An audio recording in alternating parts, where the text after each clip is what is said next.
Hi, Luke. Hey, what a greeting. How are you? I thought you'd be home already, in bed, getting your rest. Well, I probably should be home, but I just wanted to come by and say thank you. What for? For the snowshoes, for getting me to the hospital in that storm. Oh, forget it. You want some coffee? Yeah, I'd love it. Dr. Hardy said that he was really impressed with my loyalty and my dedication. Because I came to work on the snowshoes, and a lot of people were laughing about it, but practically nobody else was able to get there after the storm started. You're a very bright person. I think so. So does my boss. Those creeps. Bobbie, don't start those creeps business with me, please. Smith has got very big plans for me. Like what? He's going to open a whole chain of discos, and I'm going to be in charge of them. How's that, huh? Yeah, well, that all depends on if Dan Rooney's investigation of this place goes okay. Luke, how clean is this place? This place is immaculate. In fact, Smith found out my bartender had been pushing. He yanked him out of here like an impacted wisdom tooth. They're not blaming you for what he did, are they? Oh, no. They hired him. No, they know I've tried very hard to keep this place as clean as a mortuary for months now. I believe you. I believe that you've kept it clean for Laura Baldwin's sake. You wouldn't want her working any place that might get her a little dirty, would you? I also know that you don't like me to be disrespectful of Saint Laura, do you, Luke? But even you'll have to admit that all of this group therapy business is nothing but a big laugh. What are you talking about? Tell me, Luke, how does a person get up in front of a whole room full of people and discuss a rape that wasn't a rape? Even Laura Baldwin is not that good of a liar. You know, I am really tired of warning you, Bobbie, and you are asking for it. Is that a threat? That little lady is a promise. I'm sorry. Okay. Was partly your fault, you know. I make you say those things about Laura, right? You are not capable of rape, and I will not believe that there wasn't any cooperation on Laura's part. Well, you believe what you want. I'm telling you the truth. Look, why do you think she keeps on lying? Why do you think she keeps on saying that she doesn't know who the man is? Because she's sick of all this, because she wants it to be over. She doesn't want any more trouble. How can you be so blind? She's lying because she cares about you. She is trying to protect you from what's going to happen to you if anybody finds out the truth. I raped Laura. When a girl knows a man the way Laura knows you, that's not rape. How can you be so damn sure, huh? Let's take a little stroll down memory lane, shall we? Do you remember when you were a hooker? You knew some of those guys. You can't tell me some of those experiences weren't rape. Now, if it can happen to a hooker like you, it can happen to a girl like Laura. I have never known you to be so cruel. Don't attack Laura, Bobbie. Luke! In here. Hi. Oh, Bobbie, why aren't you home getting some rest? I know it was pretty rough at the hospital last night. Yeah, I think I'm going home now. Luke, I suppose that the disco's going to be open tonight, seeing as the snowplows have been clearing the streets. Yeah, I'm going to open tonight. Good. What are you doing here so early? Well, I just came to pick up my uniform. It needs to be cleaned. Laura, I don't expect a big crowd tonight. Why don't you take the night off and stay home? Thank you. But, well, I just don't think so. You see, I was trapped there all during the snowstorm, and home is the last place I want to be right now. I'll go get my uniform.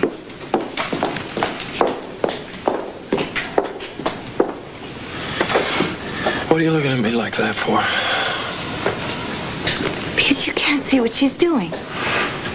She comes over here to get away from Scotty. You expect me to believe that that was rape?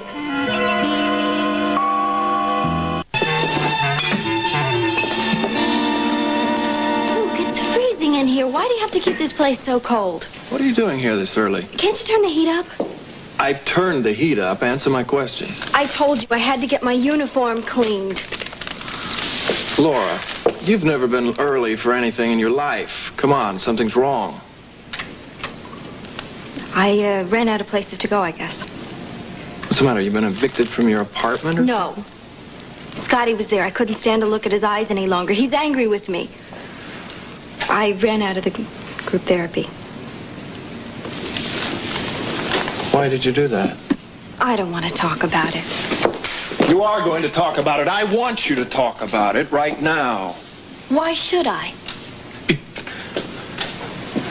Because I care about you, because maybe I can help you, because I'm concerned.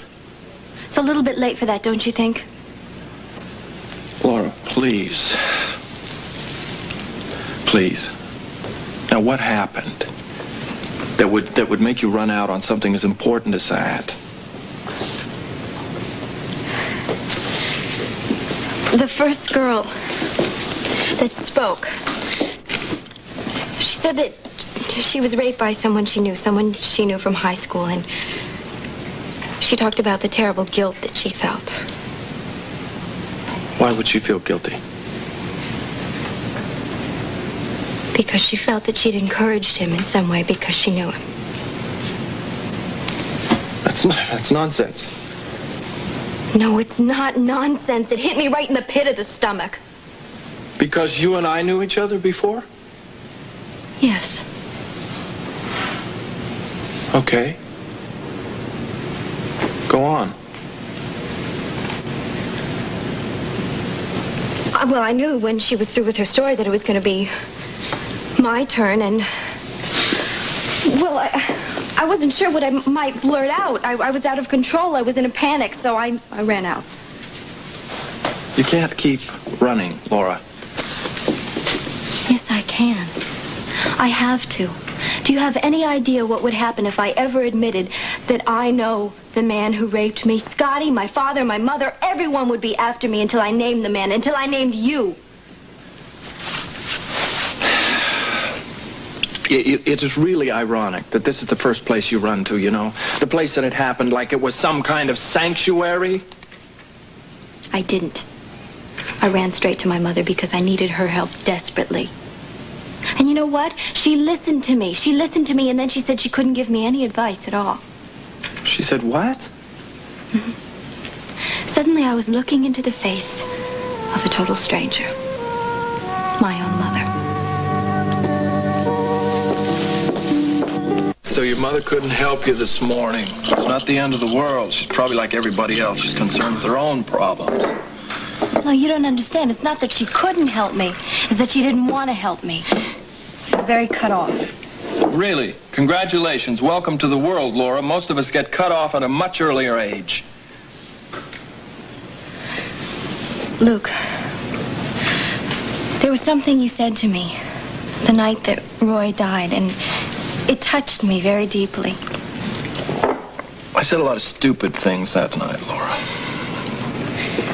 You told me that when you and Bobbie were children, you had to watch your mother die, and your father take his bottle, drink it down, and then walk out and leave the two of you to deal with your mother. Oh, man, you would remember that, wouldn't you? Yes. I remember every word and all the pain that you felt. What is this? What is this between us? I've never been able to talk about my personal problems to anybody, ever.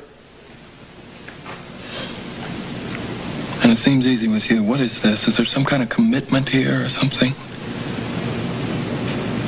I don't know. I think there must be, otherwise, why would I have come here today? I've hated you. I've hated you for what you did to me, but I don't want to hate anymore. I want to understand. Understand how to cope with losing a mother. Yeah. You and Bobbie managed.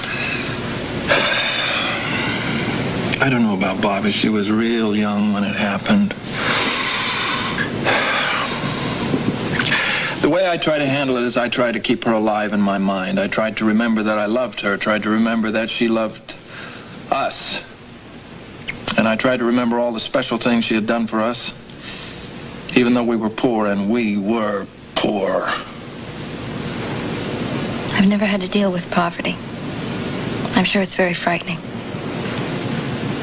My mother was always trying to make it up to us for not being able to have the things that we needed and wanted. And I'm talking about simple things, Laura, like decent clothes, enough heat in the winter, food. Food. She used to read to us, tell us stories. And she tried very hard to teach us that the important things in life, the worthwhile things, we could have because they didn't cost anything. And did you believe her? Sure, I believed her. I was a kid. When I got older and I saw what was around me, I found out that it wasn't true. What we needed wasn't free. Not food, not clothes, not a decent place to live. And my mother was not free of the misery of living with a drunk. Man, was he happy to lay in the nearest gutter. Why didn't she leave him? She'd leave him? Go where? Do what? She was unskilled. She had children to support, huh? And the old man brought in some kind of money. How did she die, Luke?